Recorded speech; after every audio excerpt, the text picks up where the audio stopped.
very much. I'm very curious to see what comes up there. Okay, so sustainable developer relations. Let's see what that means. So as Taiji said, I'm Matthew Revell. I, along with some other people here, work at a company called Hoopy, and we help other companies to look after their developer relations strategies. So the first question of this talk is, why do you do DevRel? And I'm interested to hear from you in the audience, from a couple of people, why you do DevRel. Anyone? Yeah. Because you get to help steer engineering teams and community. Okay, so. And like build community into enterprise and product spaces. Right, too. Sounds good. Okay, so. Because developers hate marketing. Because developers hate marketing, because you get to build community with engineers. I tell you what, I think there's another reason. And the reason that we're all doing developer relations, apart from maybe the people working at Mozilla and maybe one or two other companies, is that we're making this guy rich, right? At the end of everything that we do, at some point, there's an investor, there's a VC, there's some shareholder, there's someone, generally a white man in Silicon Valley, that we're trying to make rich. So what has that got to do with sustainability? Well, I think it really influences a lot of the approaches that we take to developer relations, and it's partly one of the reasons that I think that in some ways developer relations isn't in a sustainable place right now. So what does sustainability look like for developer relations? I think it's about balancing three things. One is you as the developer relations person, the developer advocate, the community manager, whatever your role might be. The other is the developer themselves, the developer community that we're here to serve. So as much as we might be ultimately looking to make things better for an investor, it's the developer that we're really here to serve. But then there's a third point as well, is the business. Whatever organization that we're a part of, we also need to keep that in balance. And so developer relations is really, if you want to make it sustainable, it's about keeping these three elements in check, keeping them in balance. And so over this next few minutes, I'm going to look at some of the ways that I feel that we're not quite in balance right now, and some of the ways that I feel that we're not behaving sustainably as a developer relations profession. So I'm not calling out individuals, but just some of the trends that are there, and perhaps some of the ways that we can become more sustainable in how we approach developer relations. So let's start with you, and I choose that background very carefully. This is a tweet sent last year that kind of kicked off my thinking about this talk. And it's a joke. It's DevRel folks can get sick in December because it's the only time they can. And it's the idea that, there's, particularly in the West, there's an end of year holiday, and it's the only time when there aren't any conferences and nobody is expecting you to get on a plane or do anything like that.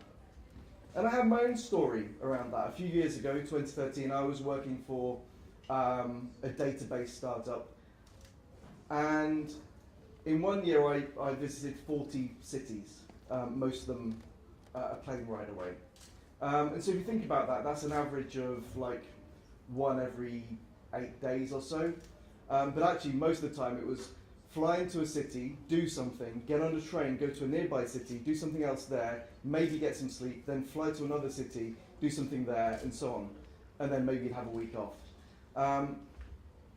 But for me, this was unsustainable. I did it for a year, and then it wasn't possible to do it. And ultimately, you have to look back at a year like that and wonder, what did you really achieve? And in my case, probably not a lot, because that startup went bankrupt. So, that was 40 trips of hardship in some ways, and fun, and we achieved things. We made a positive impact on the lives of the developers that we spoke to, but ultimately it was for nothing.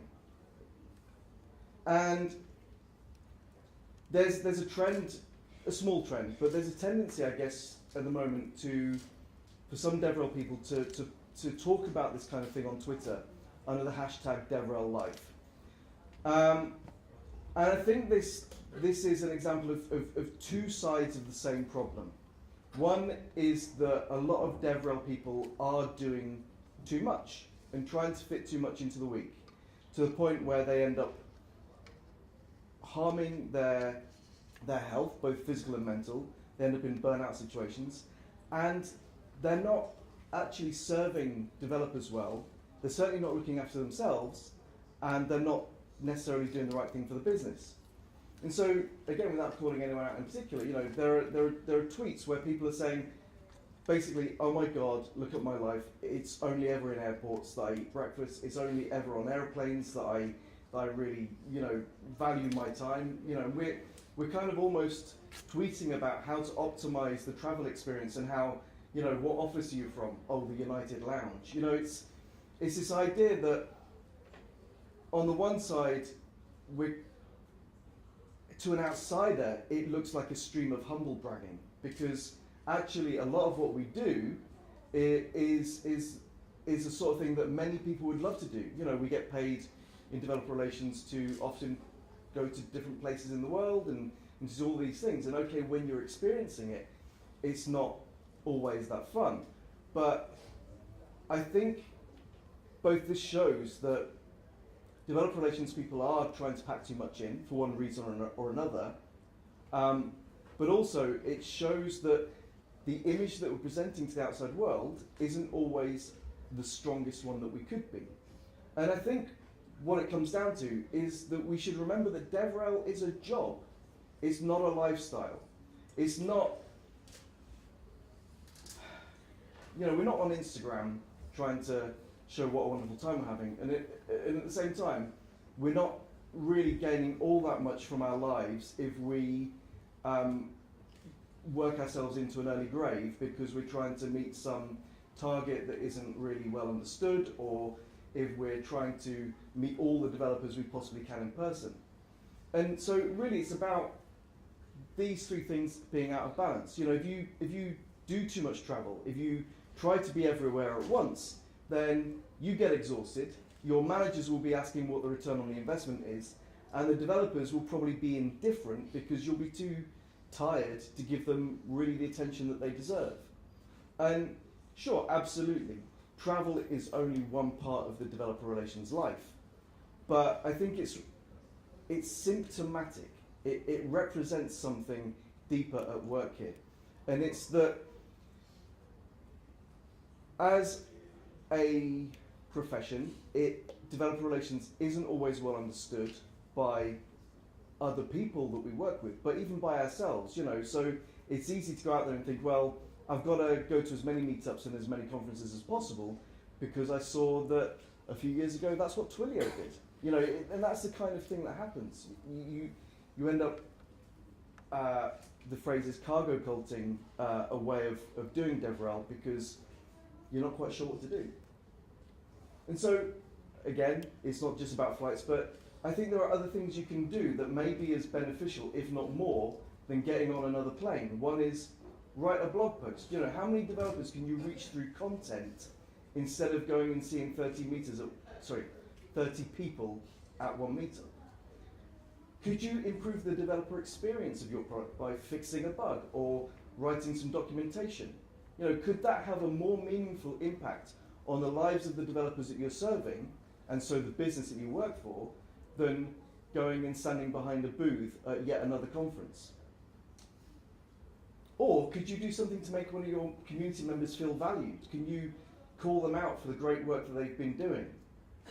Whatever it is, ask what you're doing, how does it feed back into your overall developer relations strategy?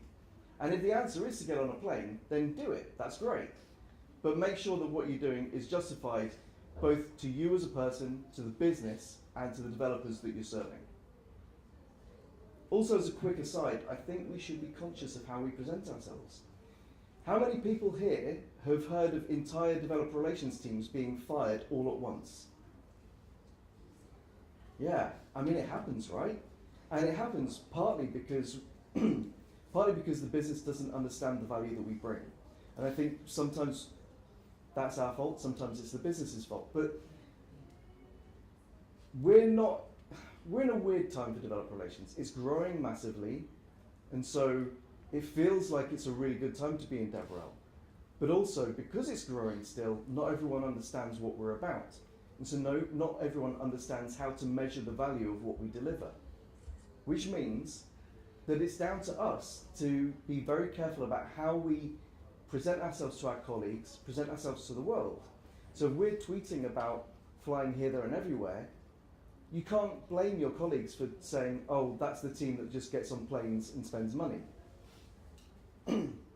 If you publicly talk a great deal about being a developer avocado, that's fun, but then you can't blame your colleagues for questioning whether you're serious or not. Okay, let's go on to the second one, the business. So I think we have a problem with the business side of things, of mismatched expectations. This group of people, starting with the CEO does not care about DevRel. All right, they might say they care about it, but that's as a strategic thing that's happening right now. What the CEO cares about is finding the most efficient way of giving the biggest return to the shareholders. All right, if developer relations is the right way to do that for now as part of the strategy, then great. But as you go down this list, you will find that they maybe get more and more interested, perhaps, or maybe not at all. Maybe none of those people care. Sorry, and that's partly our fault. That's partly because we're not always that great at explaining back to the business what it is that we do. So, developer relations is a process. All right, it's a thing that you repeat. You do some things, and eventually, a result comes out at the end. But the problem is, because developer relations isn't that well understood, often it seems a little bit like magic. You know, and that sets expectations with people who don't understand developer relations that you'll be able to do some things for 6 months and then achieve hypergrowth, which is a really wonderful term. But actually, you know, there is another group in our organizations who face this problem of people not realizing that what they do is a process. And we have a phrase in English: if something walks like a duck, sounds like a duck, and looks like a duck, then it's a duck. And we spend a great deal of effort and energy in DevRel telling everyone that we're not marketing. Who's that serving? All right? Think about it. Does it make us feel good? Maybe, because a lot of people from a tech background look down on marketing. Does it make developers feel good? Maybe, actually. But when it comes to explaining DevRel to the business, if you couch it, if you explain it in terms of marketing, then you might feel a little bit bad. But at least the people in your organization will have a chance to understand what it is that we do. So don't shy away from describing it in terms of marketing, because people will have an opportunity to get what DevRel is. We have another little bit of a problem on the industry business side of things. It's going back to that guy standing in front of the McLaren sports car. It's that a great deal of what we do is funded by VCs. And the VC model is, for 9 out of 10 companies, fundamentally unsustainable. It's about spending millions of dollars in the hope that one of those bets will make billions of dollars, right? And so that leads to us kind of getting into that mindset as DevRel people of going out there and spending as much money as possible. Try not to let the opportunity slip away. Try not to let the competition get ahead of us in order that we can get in there and have first mover advantage and all of these sorts of things. And I'm not saying the VC model is entirely bad. I'm just saying that it's given us a heritage that means at times the way that we approach DevRel is not as sustainable as it could be, because we go out there and try and spend all the money before it's gone and hope that it will come back in the next funding round. And profitability is the fault of the person, or the problem of the person who eventually acquires the company or the shareholders who buy it in the IPO. Okay, now coming to the developer. These are the people that we're really serving. I mean, sure, okay, the investor is the one pulling the strings in some ways, but most of us, I think, come into DevRel to serve that developer community. But we have a couple of problems with sustainability here. One is overfishing. And the other is that we rely too much on the same techniques over and over again. By which I mean beer and t-shirts. Now, a few years ago, buying beer for developers was a pretty good way to reach developers because a lot of developers were of a certain type. But thankfully now, the developer world is becoming way more diverse, and people from all sorts of walks of life and backgrounds are becoming developers. And so, if you want to reach anyone other than people who go to pubs and wear t-shirts, then you need to think about what you do. And okay, a lot of people are being more creative about DevRel now. But you've got to ask, what does your developer look like?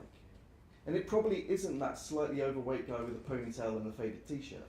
It's a single mother who can't get to your meetup in a pub in a city centre in the evening. It's someone who doesn't drink. It's someone who is cheese intolerant and doesn't eat pizza. You know, you've got to think, as Ali was saying very, very eloquently earlier, diversity makes us all stronger. And so if you're only going for a very narrow group of developers, then we end up with a problem a bit like this. If this is your total addressable market of developers, a great deal of the time, we just go for that tiny, easy-to-reach group at the top. And because we overfish them, we keep going back to them time and time again. Some of us go from one company to another, going back to the same developers that we knew at the last company. Then what happens is that group gets smaller and smaller because they become less reachable by those methods. They've heard it all before, or you've converted them into a paying customer, and you know they're no longer a target, or they're just too busy doing something else. And then you have this whole big group of developers who Microsoft's Scott Hanselman refers to as the dark matter developers. These are the developers who wear a suit and tie sometimes. In America and Europe, that's really rare. And they go home at the end of the day, and they don't look at Hacker News. They don't look at Stack Overflow. They might not even have a computer at home. They don't care about it as a passion. It's a way to pay rent, okay?